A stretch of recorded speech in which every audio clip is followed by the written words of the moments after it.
अगर आप भी चाहते हैं राकेश राज भोजपुरी म्यूजिक की चैनल से नए नए गाने सुनने के लिए इस लाल बटन को दबाकर चैनल को सब्सक्राइब करें और साथ में बेल आइकन दबाना ना भूलें।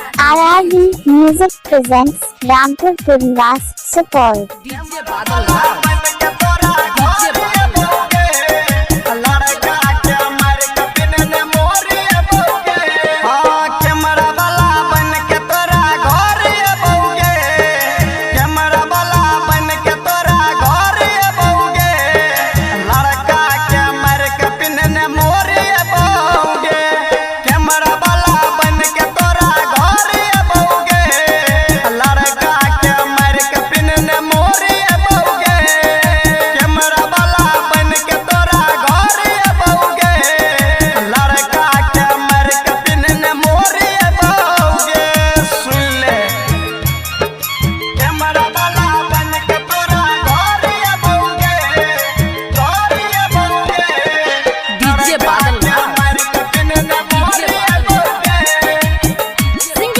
Presented by Rakesh Sahu। भूल के नाम के ना ले छही छोरी जीवा में नहीं गारो काटा गे, जीवा में नहीं गारो काटा गे, जीवा में नहीं गारो काटा गे। एते दिन से प्यार तू करली अब तोरा नहीं छो पाता गे, अब तोरा नहीं छो पाता गे, अब तोरा नहीं छो पाता गे।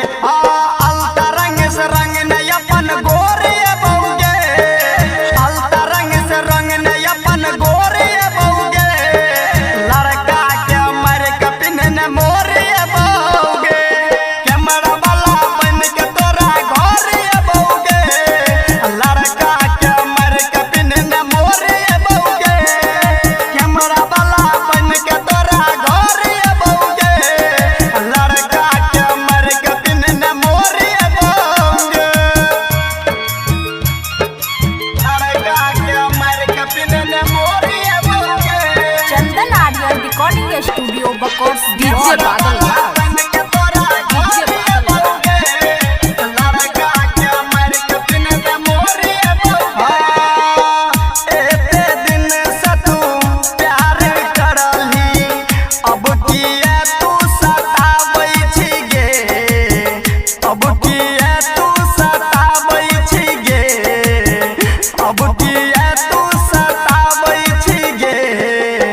चिन्ह न जानै छी नहीं पहचानै छी, ओकरे दुल्हा बताबै छी गे, ओकरे दुल्हा बताबै छी गे, ओकरे दुल्हा बताबै छी गे।